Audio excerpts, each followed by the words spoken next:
Mi nuera me dejó en la calle con 8 pesos. Una semana después, me escribió. Ya bájale al drama. No más era una broma. Lo que no sabías es que usé ese dinero para comprar un cachito de lotería, y gané 62 millones de dólares. Me alegra que estés aquí. Sigue leyendo hasta el final y dime desde qué ciudad ves mi historia, para saber hasta dónde ha llegado. El pavimento se sentía helado y duro bajo mis pies mientras veía cómo el carro de mi hijo se alejaba por la esquina. 8 pesos. Eso fue lo único que Raya, mi nuera, me aventó antes de decirle a Brent que arrancara. 8 pesos arrugados que cayeron a mis pies, como si yo fuera cualquier limosnera.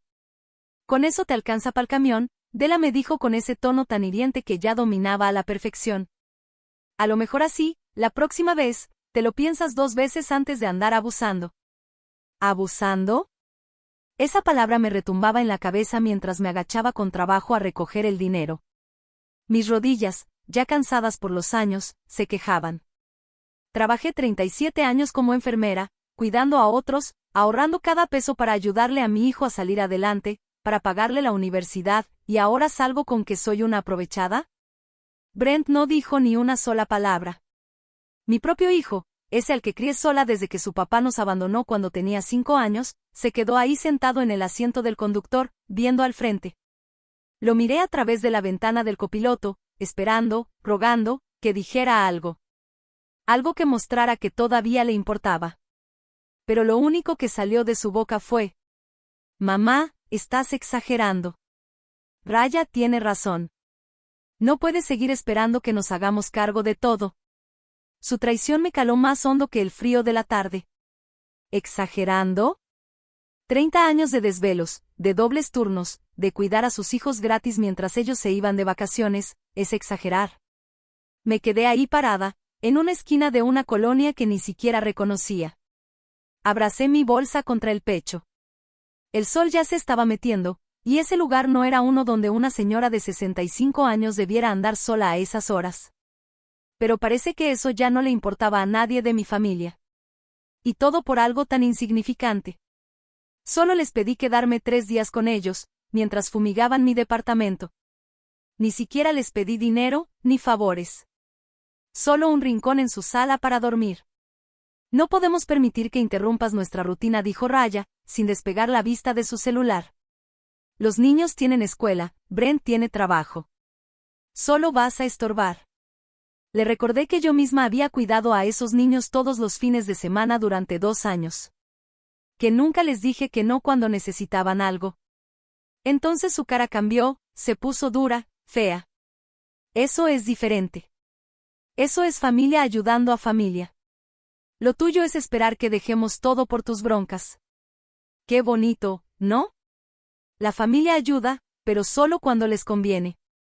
Lo crié sola, dije en voz baja, viendo a Brent.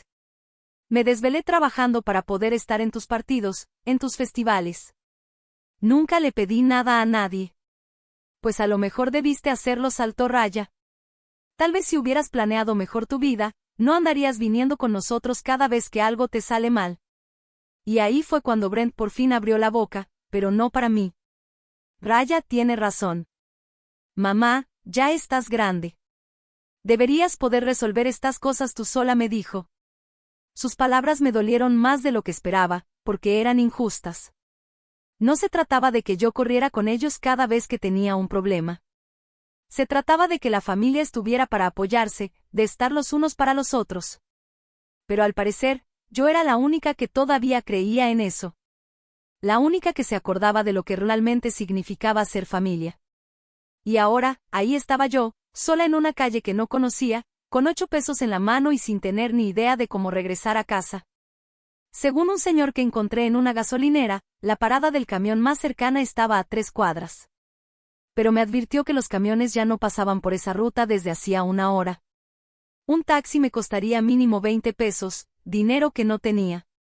Empecé a caminar, aunque ya me dolían los pies por los zapatos que había escogido, pensando que iba a ser una cena familiar tranquila. Cada paso que daba me recordaba que ya no me querían, que me habían echado como si fuera un mueble viejo que ya no sirve y estorba. La tiendita de la esquina era el único lugar que seguía con la luz prendida. Entré, y el muchacho que atendía, joven, con los ojos cansados levantó la vista y me preguntó. ¿Está bien, señora? Se ve como si hubiera estado llorando. Me toqué la cara y me sorprendió sentirla mojada. Ni cuenta me había dado que estaba llorando. Estoy bien, mentí, como lo había hecho durante tantos años cada vez que alguien me preguntaba. Solo necesito usar tu teléfono para pedir un taxi. Está descompuesto, me dijo con tono apenado. Pero hay un teléfono público allá afuera. Claro, porque esta noche no podía ser peor, pensé. Bajé la vista a los 8 pesos que tenía en la mano. Sabía que no me alcanzaban. Usar el teléfono costaría 50 centavos, y me quedarían 7.50. Ni para el arranque de un taxi. Fue entonces cuando la vi. La máquina de lotería, ahí al fondo del local, parpadeando con esas luces de neón tristes. Nunca había sido de jugar. Jamás había comprado un raspadito, mucho menos un cachito de lotería. Pero ahí, parada bajo la luz fría de esa tiendita, con el dinero que mi nuera me había arrojado como si yo fuera basura, algo dentro de mí cambió. ¿Si funciona la máquina de lotería?, le pregunté al chavo. Sí, me respondió. Hoy hay sorteo del Powerball.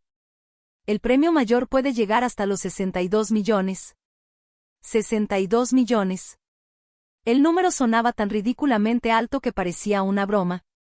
Pensé en los bolsos carísimos de Raya, en cómo había remodelado su cocina 2 veces solo el año pasado, mientras yo cenaba sándwiches de crema de cacahuate para que me alcanzara la pensión. Dame un boleto, dije. Selección rápida. La máquina empezó a zumbar y escupió el billete. 5 pesos menos. Me quedaban 3, y la posibilidad más remota del mundo. Pero al doblar el boleto y guardarlo en mi bolsa, sentí algo que no había sentido en mucho, mucho tiempo: desafío.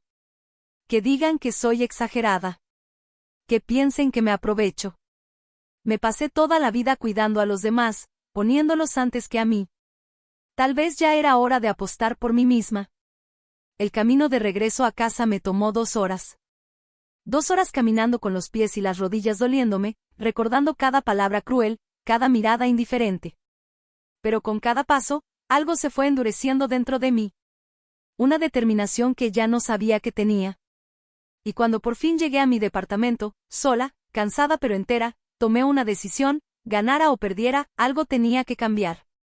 Ya me había cansado de ser la niñera disponible. De ser la carga incómoda.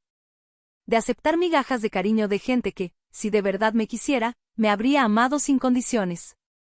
Ya me había cansado de que me dijeran que era demasiado sensible, de que me trataran como si no valiera nada. Porque tal vez, solo tal vez, estaba a punto de valer más de lo que cualquiera de ellos se podría imaginar.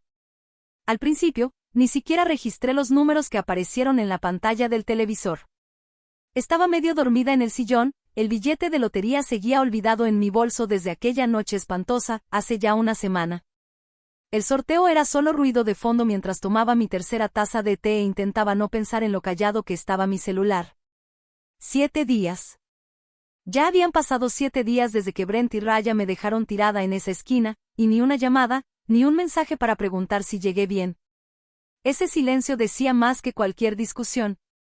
Los números ganadores del Powerball esta noche son 7, 14, 21, 35, 47, y el Powerball es el 9.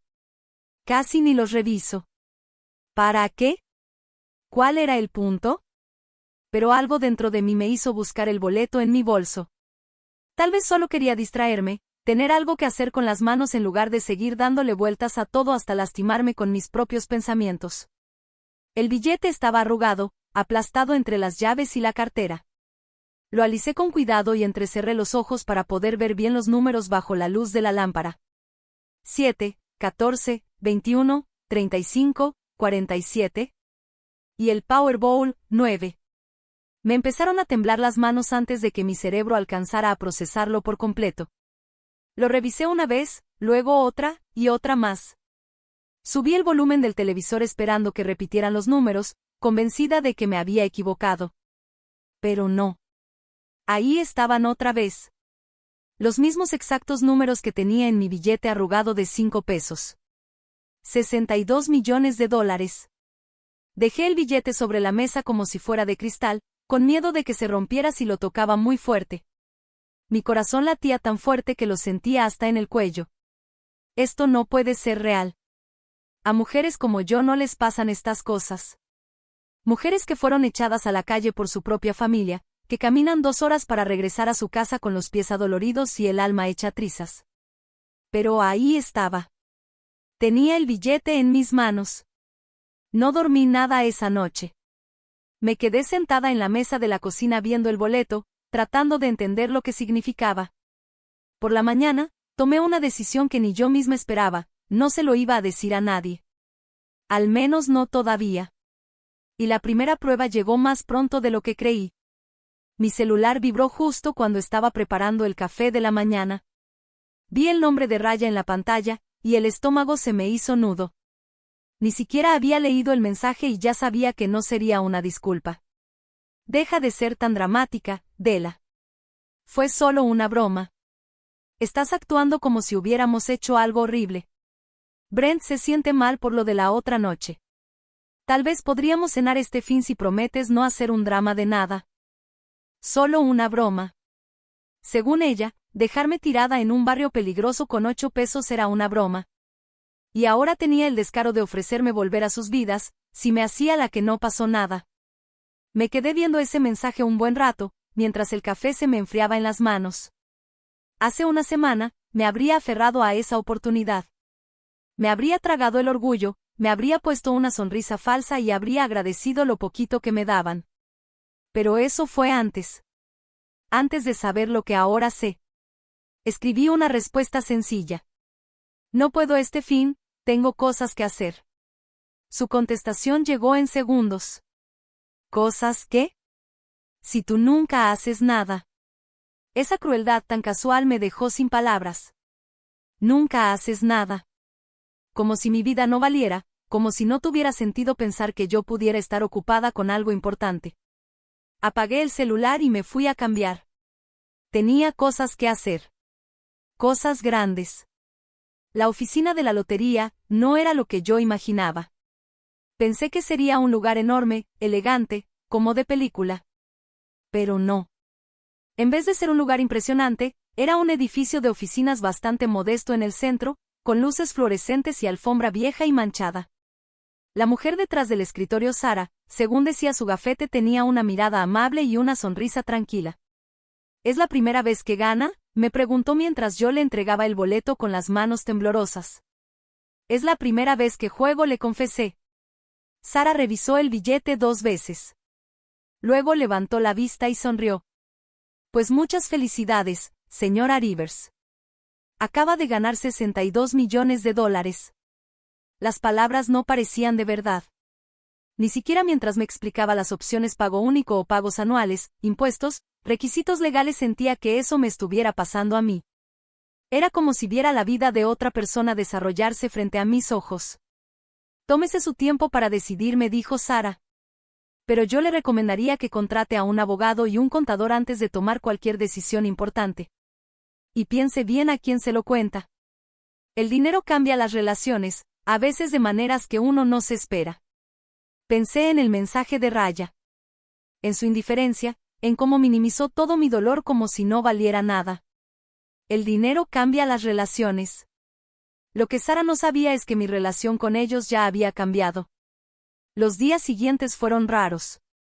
Seguí con mi rutina de siempre, fui al súper, lavé ropa, pasé por la biblioteca, pero todo se sentía diferente, como si estuviera viendo mi vida desde afuera, en lugar de vivirla. En el supermercado, me quedé parada frente a los cortes finos de carne que nunca había podido comprar. Sabía que podía llevarme toda la sección si se me antojaba. Pero terminé comprando los muslitos de pollo de siempre y pan del día anterior. Los hábitos viejos, dicen, cuestan trabajo dejarlos. La segunda prueba llegó el jueves. Estaba leyendo en mi sillón, junto a la ventana, cuando sonó el teléfono. Era Brent. Hola, ma, su voz sonaba cautelosa, con un tono forzado de disculpa. Oye, lo de la otra noche. Raya se siente mal por cómo se dieron las cosas. Raya se siente mal. Ni él. Ni nosotros. Solo ella. Ya sabes cómo se pone cuando está organizando cosas, continuó. Los niños tuvieron un evento escolar y ella estaba muy estresada. Siempre una excusa. Siempre había una razón para justificar sus actos, y para ignorar lo que yo sentía. En fin, siguió, queríamos saber si podrías cuidar a los niños el sábado por la noche. Compramos boletos para un espectáculo nuevo en el centro, pero la niñera de siempre nos canceló. Ahí estaba. La verdadera razón de la llamada. No era porque me extrañaran. No era porque se arrepintieran. Era porque necesitaban algo. No puedo, dije, sin rodeos. ¿Cómo que no puedes?, respondió, molesto. Nunca tienes planes los sábados en la noche. Nunca haces nada. Nunca haces nada. Otra vez, esas suposiciones hirientes sobre mi vida como si fuera vacía, como si no tuviera derecho a decir que no. Estoy ocupada, repetí. ¿Ocupada con qué?, me soltó, ya claramente irritado. Ma, de verdad necesitamos que nos ayudes. Los boletos costaron $300. $300 para una salida. Pero no tuvieron 20 para un taxi para su propia madre. Las matemáticas de sus prioridades eran bastante claras. Búsquense otra niñera, dije, y colgué. El teléfono sonó de inmediato. No contesté. Lo apagué y me quedé sentada en la paz de mi departamento, sintiendo algo que no había sentido en mucho tiempo, la satisfacción de decir que no. Ese fin de semana, en vez de cuidar a mis nietos mientras ellos disfrutaban su noche romántica de $300, me reuní con un buen abogado que me recomendó Sara de la oficina de la lotería. Su despacho tenía paneles de madera de verdad y sillas de piel sin parches de cinta. Por ahora, lo mejor es que no diga nada, me dijo después de que le conté mi situación. Es una decisión inteligente. Eso te da tiempo para tomar buenas decisiones antes de que empiece la presión, me dijo. ¿Qué tipo de presión? Se recargó en su silla y me miró con seriedad. Te sorprendería lo rápido que cambia todo con la familia cuando entra el dinero en la ecuación. Gente que nunca te peló de pronto recuerda cuánto te quiere. Pensé en el mensaje de Raya. En cómo Brent simplemente asumió que iba a dejar todo para cuidar a sus hijos. Ya no me querían. ¿Y si se enteraban del dinero? ¿Sentirían amor o solo una versión más intensa de esa necesidad constante de controlar todo? Quiero arreglar ciertas cosas, le dije antes de que alguien se entere. Quiero estar lista. Me sonrió. Eso es lo más sensato que he escuchado de un ganador de la lotería en más de 20 años. Salí de su oficina esa tarde y mi teléfono vibró con otro mensaje de Raya. Neta, Dela. ¿No podías ayudarnos una sola noche? Brent está muy decepcionado contigo. Me quedé viendo el mensaje, pensando en los $62 millones que me esperaban, y en los años de decepción que ellos me habían dado. No tenían idea de lo que era realmente la decepción. Pero estaban a punto de aprender. Los dolores en el pecho empezaron un martes en la mañana. Fueron tan agudos y repentinos que dejé caer la taza de café. Se hizo pedazos en el piso de la cocina, regando los trozos de cerámica y el café sobre ese linóleo viejo que llevaba años queriendo cambiar. Al agacharme para limpiar, otro dolor me atravesó el pecho. Este era real. Todo el estrés de las últimas semanas, las noches en vela imaginando mi nueva vida, el peso de guardar un secreto tan grande. Mi cuerpo por fin estaba diciendo, ya basta. 3 horas después, estaba sentada en urgencias viendo a las enfermeras pasar deprisa, cada una concentrada en su rutina. Y fue ahí donde empezó a formarse una idea. Una idea necesaria. Tenía que saber exactamente cuál era mi lugar con mi familia. No solo esa crueldad casual a la que ya me había acostumbrado. Quería ver cómo reaccionaban cuando de verdad los necesitara, cuando estuviera vulnerable, asustada, y sin nada que ofrecerles a cambio. La doctora que me atendió era joven, tan joven que me hizo pensar en mí misma hace 30 años. Su manera cuidadosa de explicarme todo me calmó. Es por estrés, dijo después de hacerme los estudios. Tu corazón está bien, pero tienes la presión alta. ¿Has estado bajo mucho estrés últimamente? Casi me reí. ¿Estrés inusual? Si ella supiera. Quiero que te la tomes tranquila las próximas semanas, me dijo. Baja el ritmo en todo lo que puedas. ¿Tienes familia que pueda ayudarte? Esa era la gran pregunta, ¿no? Ya en el estacionamiento del hospital, con las manos todavía temblorosas, marqué el número de Brent. Mamá, contestó con un tono distraído, como si estuviera en el trabajo. ¿Qué pasa? Estoy en el hospital, le dije, sin tener que fingir el temblor en la voz. Esta mañana tuve un dolor muy fuerte en el pecho. Se hizo un silencio tan largo que pensé que la llamada se había cortado. ¿Estás bien?, preguntó al fin, pero su tono no era de preocupación. Era más como si lo estuviera molestando. El doctor dice que fue por estrés, pero que necesito bajarle al ritmo un rato. Me preguntaba si podría quedarme contigo y con Raya unos días. Solo mientras me estabilizo. Mamá, ahorita no es buen momento, me interrumpió, rápido, como si ya tuviera la respuesta ensayada. Raya tiene una presentación muy importante en el trabajo, y los niños tienen exámenes finales. La casa es un caos. No sería molestia, dije, en voz bajita. Podría ayudar con los niños, cocinar algo. No, no es por ayudarte, dijo. Es que ya sabes cómo te pones cuando estás estresada, ansiosa, necesitada. Ahorita no podemos con eso encima de todo lo demás. ¿Ansiosa y necesitada? Así me veía mi hijo cuando yo tenía miedo o estaba sufriendo. No como su madre, la que lo dio todo por él, sino como un estorbo. ¿Y si de verdad necesito ayuda?, pregunté. ¿Y si pasa algo? Vas a estar bien, dijo, con esa seguridad indiferente de alguien que nunca ha tenido que enfrentarse solo a algo realmente feo. Eres fuerte. Siempre sales adelante. Fuerte. Fuerte cuando ellos me necesitaban, porque así no tenían que preocuparse por mí. Pero cuando yo necesitaba que fueran fuertes por mí, entonces ya era ansiosa y necesitada. Tengo que colgar, ma, quedamos en 5 minutos. Y se cortó la llamada. Me quedé ahí sentada en el coche, con ese sabor amargo que deja la traición. Esa noche volví a marcar. Esta vez contestó Raya. Ay, Della, Brent me contó de tu pequeño episodio de hoy. Su voz traía ese tono empalagoso que pretende sonar compasivo, pero duele más que si te gritaran en la cara. ¿Sabes? A mi mamá le pasó lo mismo hace unos años. Dolores de pecho por estrés. El doctor le dijo que todo estaba en su cabeza. Todo en su cabeza. Como si mi miedo, mi dolor, mi cuerpo colapsando, fueran solo ideas locas de una señora vieja.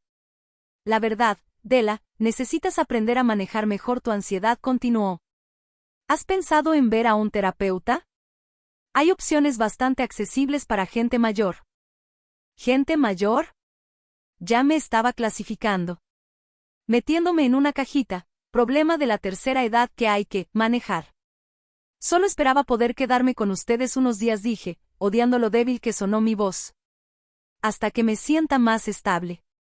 Ay, corazón, ojalá pudiéramos ayudarte, de verdad. Pero la recámara de visitas ahora es la oficina de Brent. Y con tus temas de salud, ¿no estarías mejor en un lugar que tuviera, ya sabes, instalaciones adecuadas? Instalaciones adecuadas. Lo dijo como si hablara de algo neutro, lógico. Pero todos sabemos lo que quería decir. ¿Qué tipo de instalaciones?, pregunté, aunque ya sabía la respuesta. Bueno, está ese lugar de asistencia para adultos en la Maple Street. Muy lindo. Cobraban una tarifa bastante razonable.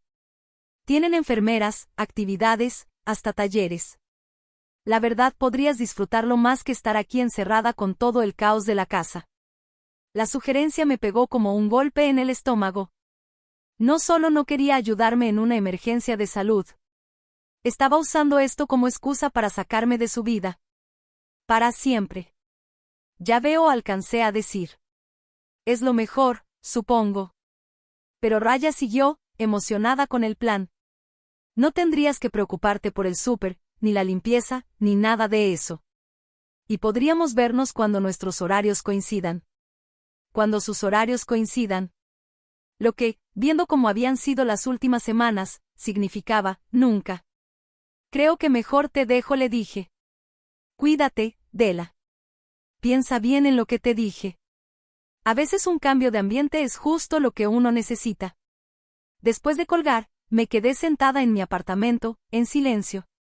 y sentí como algo dentro de mí se moría. No era la esperanza, esa ya había muerto hace semanas, con $8 arrugados en el bolsillo, en una esquina sin taxi. Lo que murió esta vez fue la última parte de mí que aún creía que la sangre significaba algo. No solo no me iban a ayudar. Estaban buscando activamente cómo deshacerse de mí. Para siempre. Raya prácticamente ya estaba buscando asilos mientras yo apenas le empezaba a explicar mis síntomas. Pero en vez de buscar residencias, abrí mi laptop y empecé a investigar otra cosa: despachos de abogados, especialistas en testamentos, planificación patrimonial, asesores financieros expertos en premios de lotería. Si mi familia quería tratarme como una carga, me iba a asegurar de que nunca más tuvieran la oportunidad de serlo para mí. A la mañana siguiente, llamé a mi abogado. Quiero cambiar mi testamento, le dije. Y quiero armar unos fideicomisos. Específicamente, quiero asegurarme de que, si algo me pasa, ciertas personas no puedan decir que me cuidaron por amor. Quiero protegerme legalmente de cualquier abuso. Afirmaciones por influencia indebida, dijo, entendiendo perfecto. Muy inteligente, sobre todo con lo que me ha contado de cómo se han portado últimamente. Hay otra cosa, le dije. Quiero hacerles una prueba. Pero necesito que quede registrada. ¿Qué clase de prueba? Le conté sobre los dolores en el pecho, cómo reaccionaron, lo que dijo Raya sobre internarme en una residencia. Quiero ver hasta dónde son capaces de llegar, le dije. Quiero saber quiénes son en realidad antes de decidir qué hacer con lo que me queda de vida. Guardó silencio un momento. Señora Rivers, ¿está segura de que quiere pasar por esto? Usted ya sabe que no la están tratando bien. Sé que no me respetan, le corregí. Pero necesito saber si queda algo de cariño, de preocupación real. Porque si no lo hay. Pensé en esos $62 millones, en los 37 años que pasé como enfermera, y en un hijo que me llamó, ansiosa y necesitada, cuando tenía miedo y dolor. Si no lo hay, necesito saberlo. También. Durante la semana siguiente, puse a prueba sus respuestas con detalles pequeños. Les llamé para decirles que me sentía mareada, que tenía problemas con la medicina, que estaba confundida y asustada. Cada vez, la reacción fue la misma: irritación.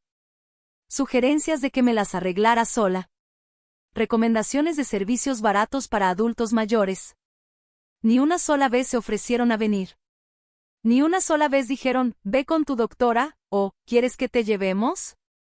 Siempre era, urgencias, clínicas de paso, tú puedes, échale ganas. Jamás me trataron como si en verdad les importara. Para el viernes, ya tenía mi respuesta. No me querían. Apenas me toleraban. Y cuando yo los necesitaba a ellos, cuando dejaba de ser útil y me volvía inconveniente, hacían todo lo posible por deshacerse de mí.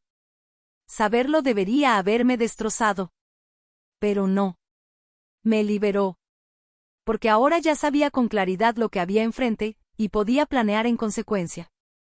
La invitación a cenar llegó 3 semanas después. Con la típica mezcla de calidez fingida y exigencia disfrazada que Raya manejaba también. Vamos a tener una pequeña reunión familiar el domingo en la noche, dijo por teléfono. Nada especial, solo nosotros y los niños. Brent pensó que te gustaría venir.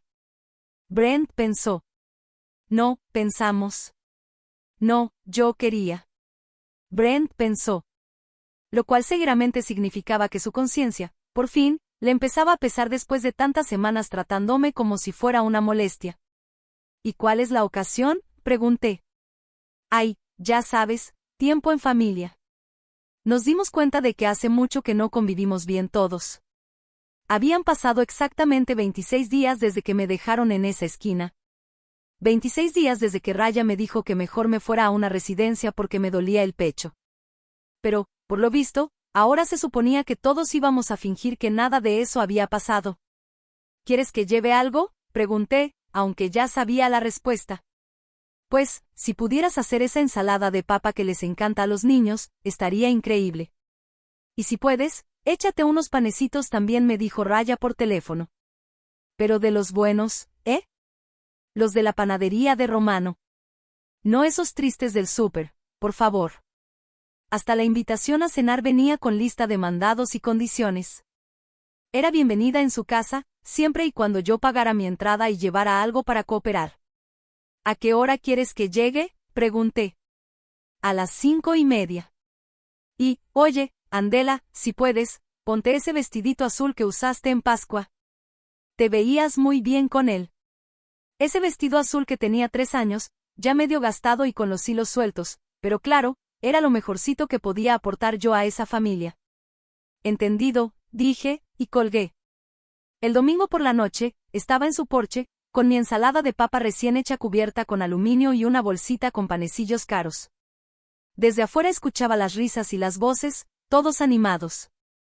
Por la ventana vi a mis nietos, Emma y Jaque, correteando por la sala, mientras Brent y Raya estaban en su sillón de piel, bien acomodados, con sus copas de vino.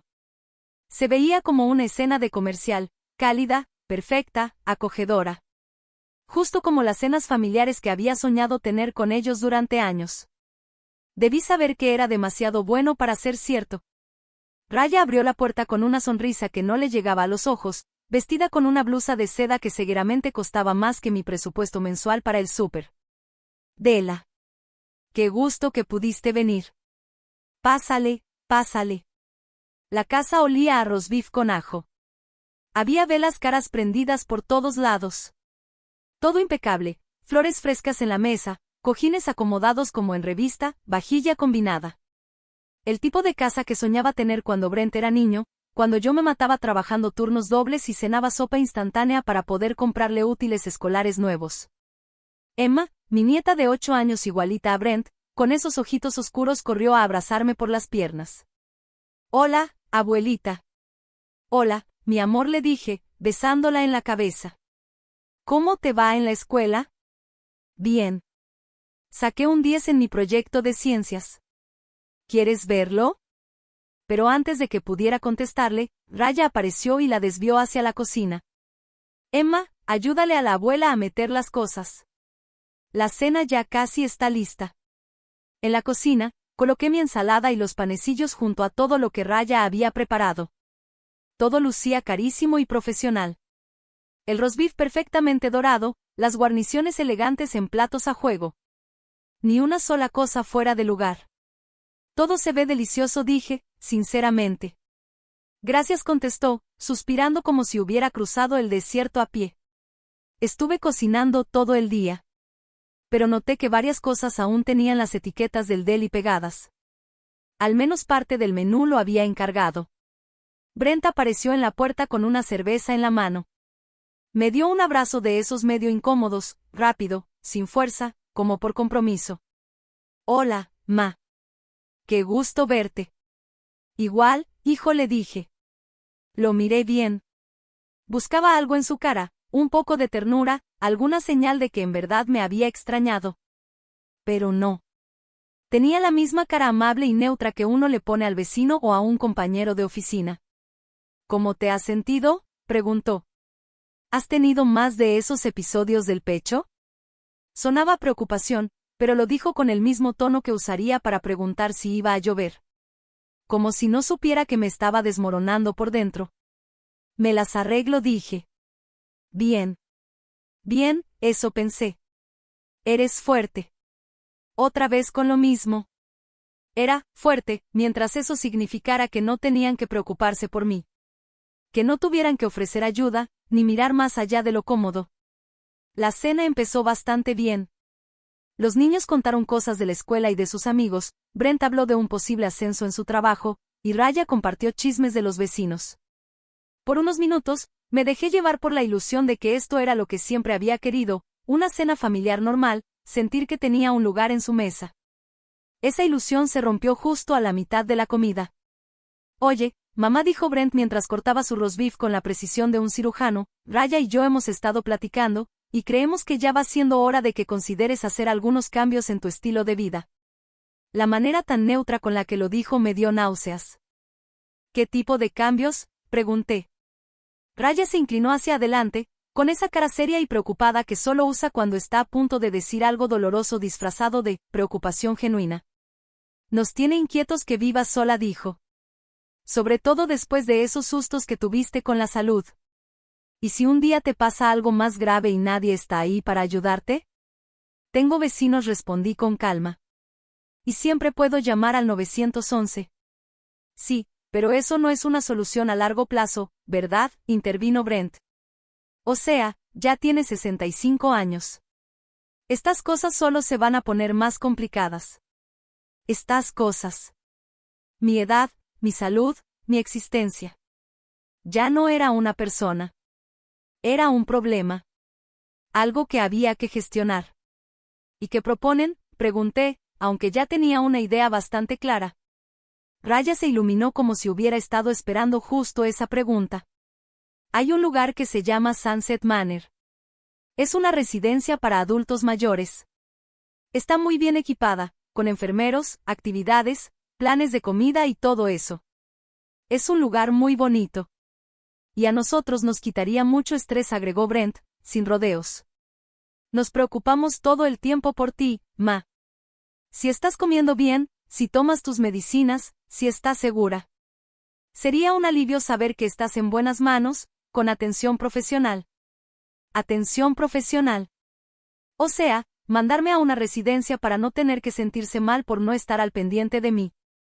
¿Ya investigaron el lugar?, pregunté. Claro, dijo Raya entusiasmada.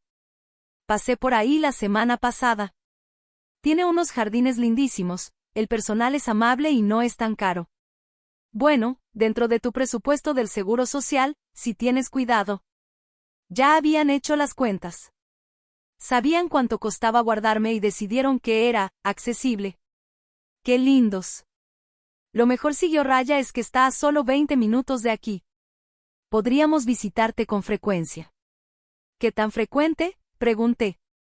Brent y Raya se miraron.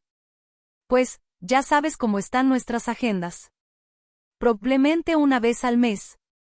Tal vez más seguido en vacaciones. Visitas mensuales. Después de una vida criando a Brent, de estar en cada caída, cada fiebre, cada decepción, de renunciar a mis propios sueños para empujarlo a los suyos. Me ofrecían visitas mensuales. ¿Y los niños?, pregunté. ¿Cuándo vería a Emma y a Jake? Otra mirada entre ellos. Esta vez más larga, más incómoda. Mira, dijo Raya despacito, creemos que lo mejor sería que las visitas con ellos fueran supervisadas. Ya sabes cómo te pones cuando estás estresada o alterada. No queremos que los niños te vean así. ¿Visitas supervisadas? Estaban hablando de mí como si fuera un riesgo. Como si el amor que sentía por mis nietos fuera algo dañino. Como si necesitara ser vigilada. ¿Cómo me pongo?, pregunté, bajito. Ay, ya sabes, dijo Raya, haciendo un gesto con la mano. Te pones emocional, muy necesitada. Los niños no entienden por qué la abuela siempre está triste o angustiada.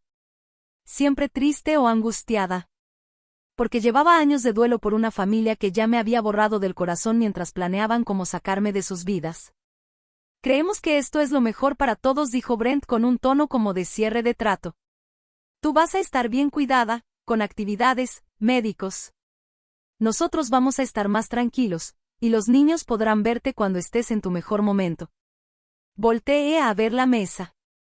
A las personas que se suponía que me amaban. A mi hijo, hablando de mandarme lejos como si yo fuera un pendiente más de su lista. A mi nuera, emocionadísima por la idea de que me largaran de una vez por todas. A mis nietos, inocentes, demasiado pequeños para entender, pero ya viejos para empezar a captar que su abuela era alguien que se tenía que controlar y mantener a raya. Necesito pensarlo, dije. Claro, respondió Raya con una sonrisa fingida. Tómate tu tiempo. Aunque, debería mencionarte que hay lista de espera. Si sí te interesa, conviene que te apuntemos pronto. Ya sabían de la lista. Esto no era una propuesta, era una presentación formal de algo que habían decidido desde hace semanas, quizá meses. Me disculpé para ir al baño.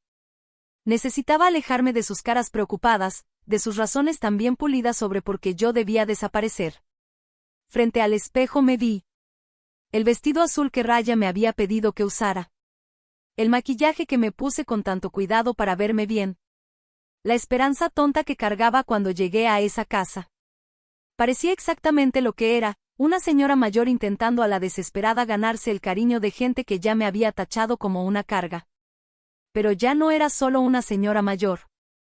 Era una señora mayor con 62 millones de dólares y absolutamente nada que perder. Cuando regresé al comedor, todos me veían con cara de expectativa. Como si pensaran que ese tiempo sola en el baño me había servido para entrar en razón, y ahora iba a agradecerles por resolver el problema, que era mi existencia. Ya tomé mi decisión, dije, sentándome de nuevo. ¡Qué emoción!, aplaudió Raya. Te va a encantar, de verdad. ¿Quieres que mañana te apunte en la lista? Los miré uno por uno. A mi hijo, que nunca se había detenido a preguntarme si me sentía sola. A mi nuera, que había sacado cuentas para saber cuánto costaba deshacerse de mí. A mis nietos, a quienes les estaban enseñando que el amor viene con condiciones y fecha de expiración. No dije en voz baja. No creo que necesite una residencia asistida, después de todo. El silencio fue tan fuerte que casi se podía romper con los dedos. Duró varios segundos, hasta que Raya soltó una risita nerviosa. ¿Cómo que no la necesitas?, preguntó, forzando una sonrisa. Dela, ya te explicamos por qué es la mejor opción para todos. Doblé la servilleta con calma y la dejé a un lado del plato. O sea, ya hice otros arreglos. Brent se inclinó hacia mí con el ceño fruncido. ¿Qué tipo de arreglos? Mamá, no puedes ignorar la realidad nomás porque no te gusta. La realidad. No se me pasó la ironía. De hecho dije, mientras metía la mano al bolso, creo que ya va siendo hora de que todos nos enfrentemos a la realidad. Saqué el boleto de lotería.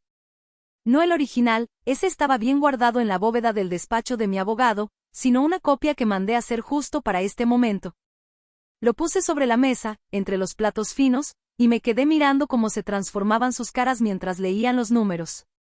¿Qué es esto?, preguntó Raya, aunque su voz ya era apenas un susurro. Es un boleto de lotería, dije tranquila. De la noche en que me dejaron en Elm Street con $8. Brent tomó el papel, repasando los números con los ojos. Mamá, ¿qué estás tratando de probar? Entonces compraste un boleto, ¿y? Busca los números ganadores de hace 3 semanas, le dije. Los tienes en tu teléfono. Vi cómo sacaba su celular y deslizaba los dedos por la pantalla. Vi el segundo exacto en que los encontró. Vi cómo el color se le iba del rostro cuando comparó los números del papel con los del sitio oficial. Esto es, empezó a decir. Luego se quedó callado. Y me miró con algo que nunca le había visto en los ojos, miedo. 62 millones de dólares, terminé por él. El premio gordo del que hablaban en las noticias hace 3 semanas. Esa ganadora, era yo. Raya le arrancó el papel de las manos, revisando los números una y otra vez entre la hoja y su pantalla. Su labial, perfectamente aplicado, había dejado marcas en su copa de vino. Y por primera vez desde que la conocía, parecía de verdad en shock. ¿Ganaste la lotería?, susurró. Sí. Los niños, al sentir el cambio de ambiente, se quedaron calladitos. Emma miraba de un adulto a otro, sin entender por qué de pronto todos se pusieron tan serios. ¿Por qué no nos dijiste? La voz de Brent se le quebró un poquito al decirlo. Me recargué en la silla, viendo cada rostro en la mesa. Porque quería ver cómo me trataban cuando pensaban que no tenía nada que ofrecerles. La verdad flotó en el aire como humo espeso. La boca de Raya se abría y se cerraba como pez fuera del agua, mientras Brent se pasaba las manos por el cabello en un gesto que recordaba perfectamente de cuando era niño y lo cachaba en una mentira. Mamá, eso no es. No estábamos. ¿No estaban qué?, pregunté bajito. ¿No estaban intentando deshacerse de mí? ¿No estaban calculando cuánto costaría mandarme a una residencia? ¿No estaban planeando restringirme el acceso a mis nietos? Estábamos preocupados por ti, dijo Raya, pero su voz ya no tenía esa seguridad de antes. ¿Preocupados? Porque desde donde yo estoy sentada, parecía más bien que estaban resolviendo un problema. Un problema incómodo, viejo, necesitado, que les estorbaba en su vida perfecta. Volví a meter la mano al bolso y saqué una carpeta. Estas últimas 3 semanas me dediqué a documentar nuestras interacciones.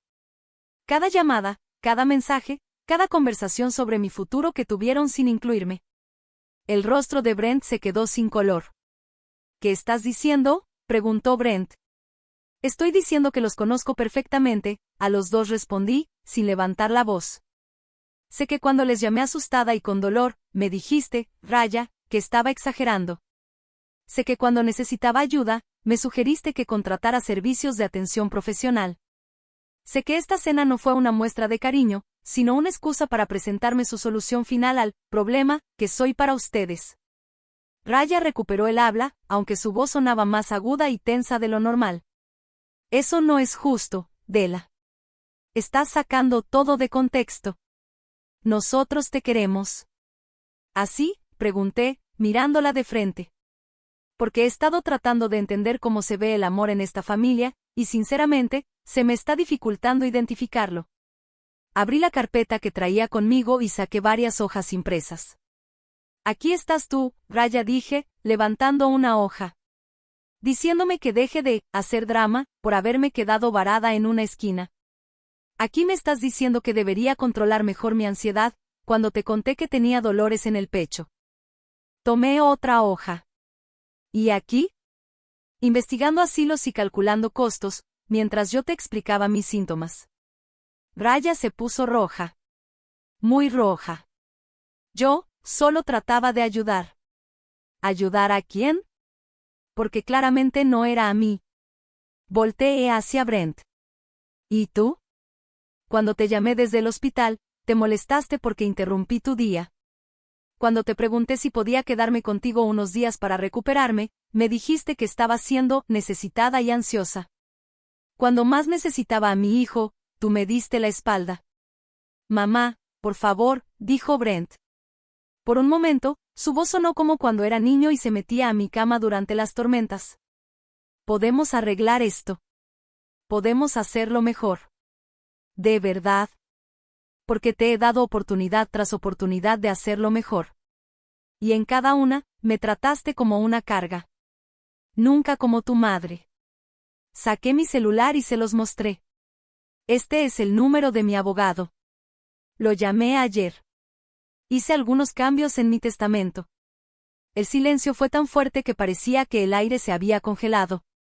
¿Qué clase de cambios?, preguntó Raya, apenas susurrando. Bueno, originalmente pensaba dejarle todo a Brent y a los niños. Un fideicomiso para la universidad de Emma y Jaque, la casa, y lo que quedara de mis ahorros. Hice una pausa. Los miré a los dos a los ojos. Pero luego me puse a pensar en lo que dijeron esta noche.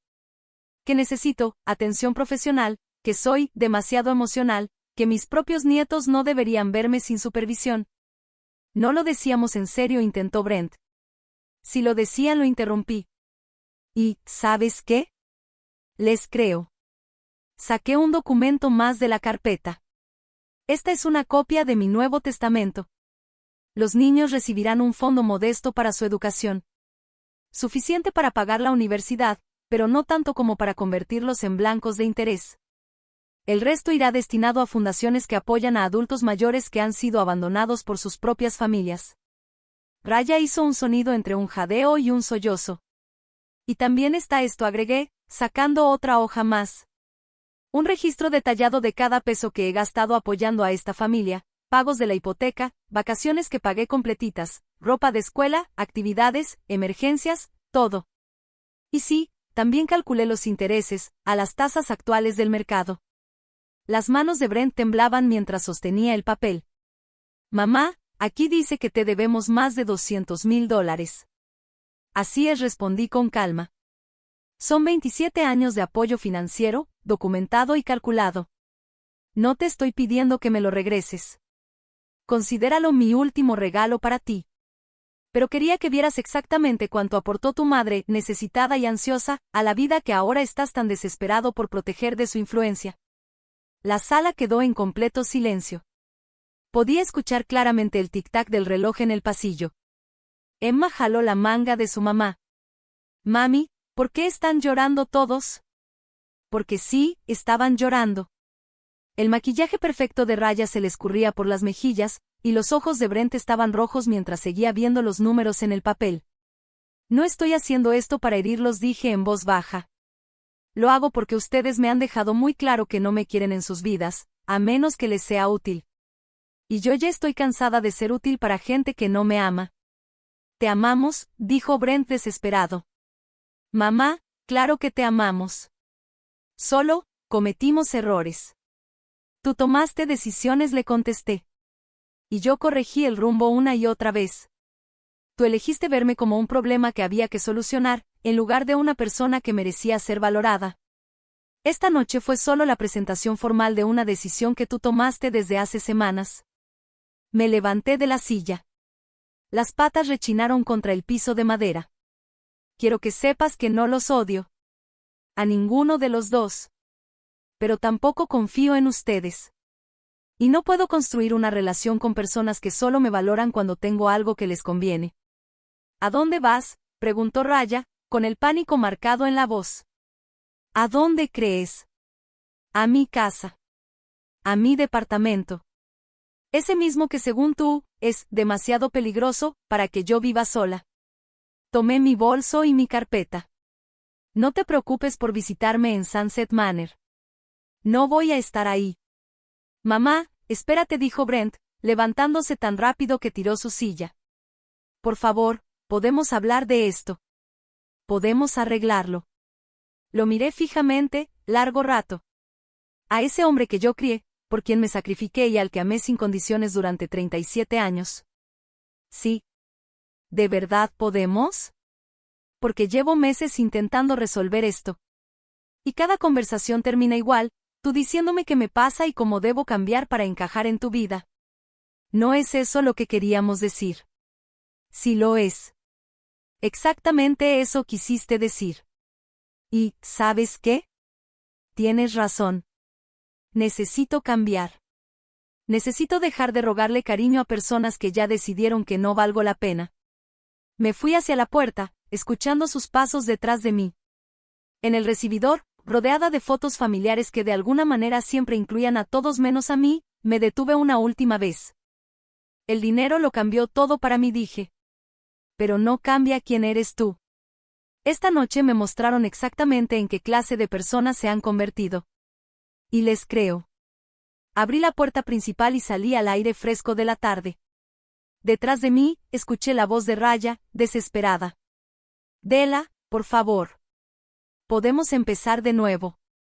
Podemos hacerlo mejor. No volteé.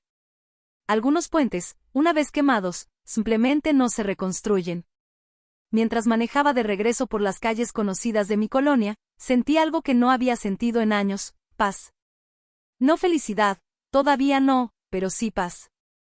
Esa clase de paz que llega cuando por fin sueltas una pelea que nunca ibas a ganar. Mi celular empezó a sonar antes de llegar al departamento. Primero Brent. Luego Raya. Luego Brent otra vez. Apagué el teléfono.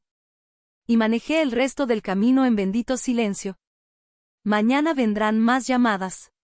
Más intentos desesperados por deshacer 37 años de darme por sentada. Pero esa noche, era libre. Libre de su juicio, de sus expectativas, de esa crueldad disfrazada de preocupación.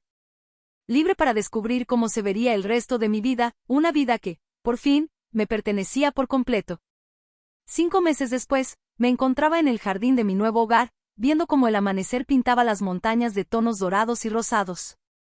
La casa era sencilla, al menos para los estándares de alguien que ganó la lotería. 3 recámaras, 2 baños y un porche amplio que rodeaba la casa, con vista a más de 8 hectáreas de naturaleza salvaje en Colorado. Pero era mía. Completamente mía. Cada tabla, cada clavo, cada ventana los elegí yo, porque me encantaba cómo entraba la luz en la cocina cada mañana. Las llamadas dejaron de llegar hace como 3 meses. Al principio estaban desesperados. Brent marcaba 2 veces al día. Raya me mandaba mensajes larguísimos, alternando entre disculpas, reproches y drama. Intentaron de todo, culpa, enojo, promesas de cambiar, amenazas de que iban a cortar contacto para siempre. Eso último, casi me hizo reír. La última llamada fue de Brent, en enero. Mamá, por favor. Su voz sonaba áspera, cansada, como derrotada. Sé que la regamos. Sé que te lastimamos. Pero somos familia. Eso tiene que significar algo. Si lo significa, ya se lo había dicho antes. Significó mucho durante 37 años. Pero la familia se supone que es un camino de 2 vías, y ustedes la convirtieron en un carril de una sola dirección. No sé cómo arreglar esto, me dijo. La derrota en su voz casi me hizo flaquear. Casi. No puedes arreglar esto, Brent. Solo puedes aprender de ello. ¿Qué significa eso? Significa que tienes que aprender a ser un mejor esposo para Raya, un mejor papá para Emma y Jake. Y un mejor hijo para la familia que decidas construir de aquí en adelante. Pero esa familia ya no me incluye a mí. ¿De verdad no vas a volver nunca? Ese día, miré alrededor de mi departamento. Las cajas ya estaban listas para mi mudanza a Colorado. Una nueva vida, una que por fin estaba construyendo solo para mí. No hay nada a lo que volver, le dije. Tú te encargaste de eso. Ahora, mientras quitaba las flores secas de los rosales que había plantado a lo largo de la cerca delantera, sentí esa verdad muy dentro, en los huesos. No había nada a lo que regresar. Pero sí había mucho hacia dónde avanzar. Mi vecina Margaret me saludó desde su jardín. Tenía 73 años, era maestra jubilada, y su esposo había fallecido 5 años atrás. Nos habíamos hecho amigas compartiendo café en las mañanas y caminatas tranquilas por las tardes.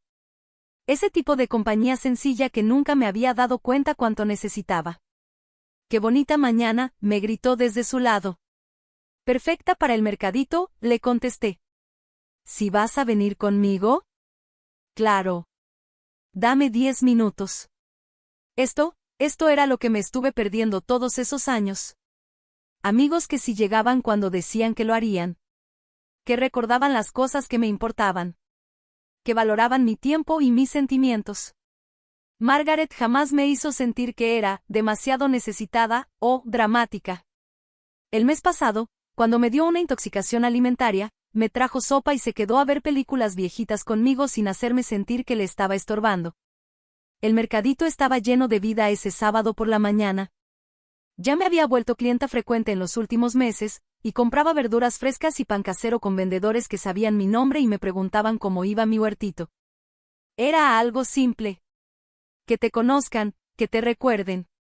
Pero después de años sintiéndome invisible en la vida de mi propia familia. Se sentía revolucionario.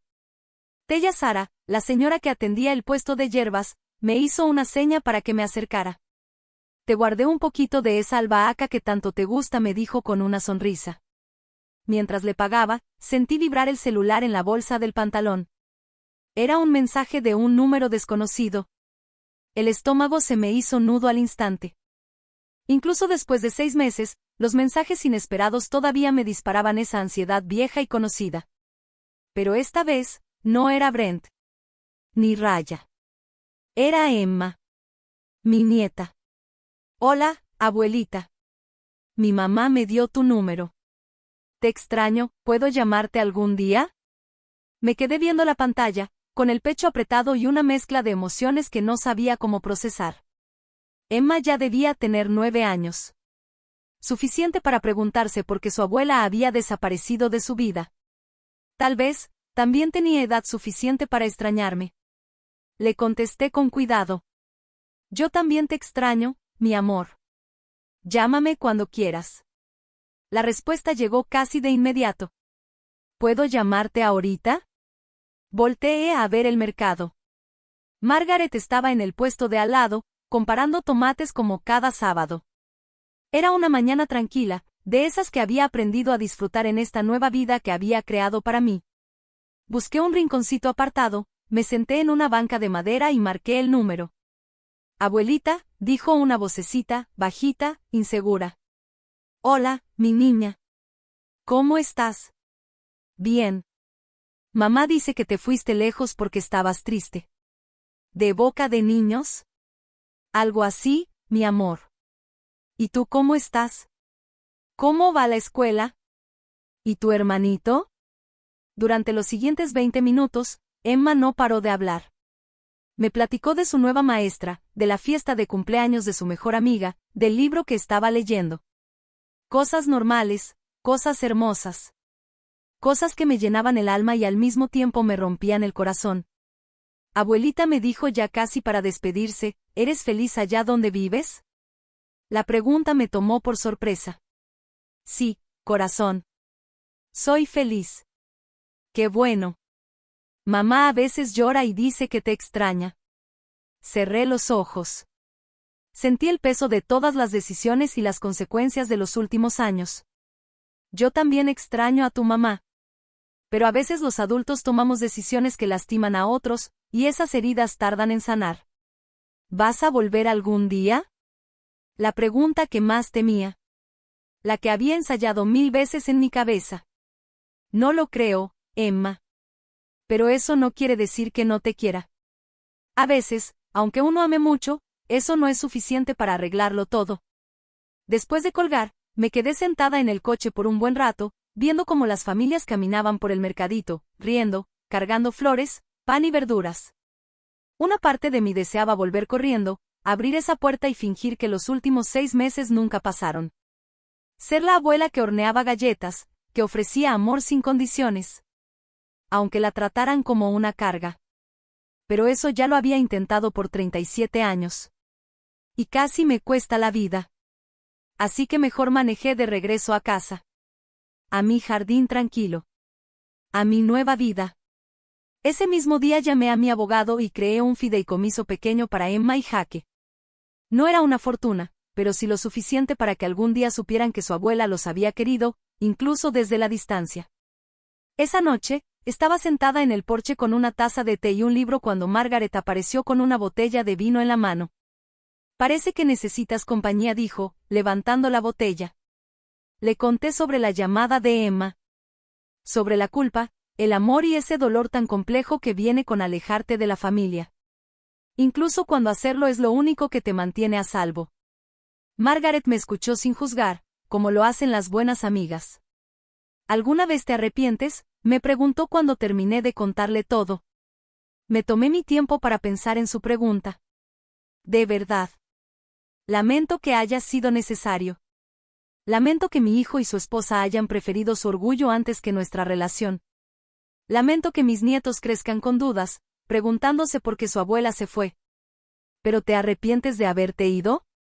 Volteé a ver mi jardín, la vida que había construido con mis propias manos y con el corazón.